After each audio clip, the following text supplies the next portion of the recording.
Over the last 5 seasons, DeAndre Hopkins ranks 2nd in receptions and Larry Fitzgerald ranks 5th. Both pretty sure-handed, too. Fitzgerald's 1% drop rate over that span is the lowest of any player in the NFL who has a minimum of 250 targets. So, with all of this talk about the tandem in Arizona, we got to thinking, and since it's the off-season, it's what we do, we got to ranking. Rob, I want your top 5 quarterback wide receiver tandems in the NFL for 2020.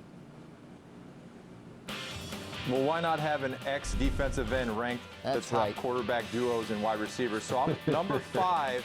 I'm going to go with Kyler Murray, and I'm going to go with DeAndre Hopkins. I feel like that combination there could potentially be absolutely huge. I was high on Kyler last year. He actually surpassed my expectations, and then they get a guy like Hopkins who's a touchdown machine, great in the red zone, great route runner, smart, great hands. So I think that combination of speed with the quarterback and receiver could be pretty tough to stop. Number 4, I'm coming up with something different here.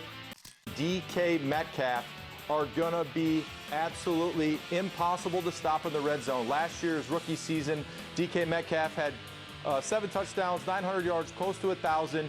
Russell Wilson is going to understand that this guy is fast and he is huge. So he's just going to throw the ball up to him. We all know that Russell Wilson has a great arm and can put the ball anywhere. So I think that combination is going to be really great in 2020.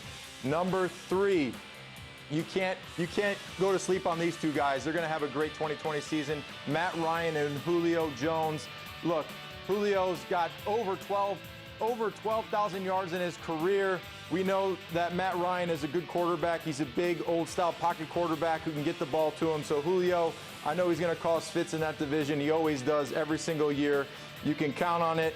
Number 2, I'm going with Drew Brees and Michael Thomas. Look, Drew Brees, we all know what Drew Brees is. He's a great quarterback. But Michael Thomas is basically every single year he's going to be out there. He's going to have over 1,000 yards. Last year, almost 2,000 yards, basically. So his hands, his ability to run routes, Drew Brees understanding of the offense, putting him in the right positions. So that two combination there for any defense is a nightmare. And number 1, I can't disrespect these guys because they just came off a Super Bowl run. Pat Mahomes and Tyreek Hill. I mean, Tyreek runs what, a 4.4, 4.2, I don't know. No, he's taking the top off of everybody. So I feel like that combination alone. Pat Mahomes, we all know how great he is in the pocket, out of the pocket, all the things that he's able to do, and the speed of Hill to get on top of defenses.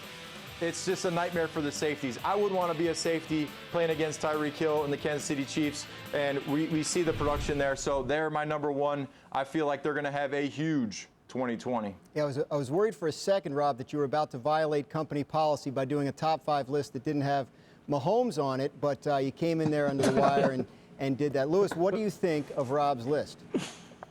I like that, Dan. Company policy, huh? You think that, like, Pat Mahomes half owns ESPN nowadays. Look, I agree with it. I agree with it. Look, and I think the thing that makes Mahomes and Tyreek scary is this. Tyreek is becoming a better and better wide receiver. He's not just a fast athlete. He's becoming a better and better wide receiver. And I remember doing a feature on him, I believe for NFL Countdown a year ago or 2 years ago, where I said this. When Tyreek Hill is in the slot, it's impossible. It's impossible to cover this guy. And as he develops his instinctiveness as far as a route runner, he becomes basically with that 4.1, 4.2 speed uncoverable. Michael Thomas, the number 2 the combination that he had there, look, I still have Michael Thomas as the best wide receiver in the NFL simply because of this. If you just gave me one guy and you said, look, it's 3rd and 8, 3rd and 9, game is on the line, who's the wide receiver that's going to make that catch for you, regardless of the coverage that you put against him? Michael Thomas, for me, is that guy. I haven't seen a receiver in the NFL right now consistently, play after play, down after down. Defenses know they're going to him. They get up on the line, they try and challenge him, they try and bully him, and he punks every single guy. He just flat out says, look, I may not be able to run by you, but I will do this. I'm just going to take your will down after down after down, and I don't drop the ball. So, look, it's inevitable I'm going to get my 120, 130 catches. And Drew's just going to rack up yardage, touchdown after touchdown after touchdown. And that's why they call me you can't guard Mike, because you can't. He's that good. So I'm with you. I like the whole list. Well,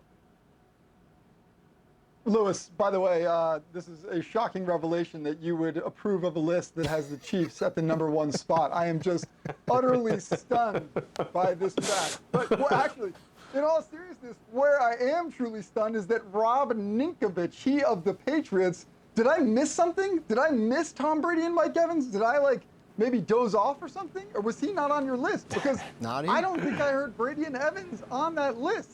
Mike Evans might be, honestly, among the most underrated players in the NFL, just because he's down in Tampa, kind of just disappeared for the past several years. He is a monster. And you've got Tom Brady, your guy, Tom Brady, throwing passes to him. I am shocked that he is not somewhere on that list. I thought he might be #2. But then again, Drew Brees and Michael Thomas are pretty good too. Rob, what happened to Brady there? Come on. I mean, guys, I already get the homer thing all the time, so I had to change it up a little bit, all right? All right. You know what, though? I think, you know what, Jeff, though? Jeff, I'm with you there a little bit, because I'll say this, look, because when you're talking about Kyler and DeAndre, I mean, that's a new pairing, right? They've never worked together. They never played together. Right. And Mike and Tom have never played together either. So I think if I was just really evaluating those two, which one has the potential to be more explosive, I guess you would give the nod, obviously, to the 6-time Super Bowl winning quarterback. And you probably give the nod to the guy who's 6'4" and 400, 220 pounds and runs 4.4. I'd probably give the nod to Mike Evans too. So, all right, Rob. So I don't agree with all of them. All right, I agree with 4 of your pairings, maybe just not the 5th one.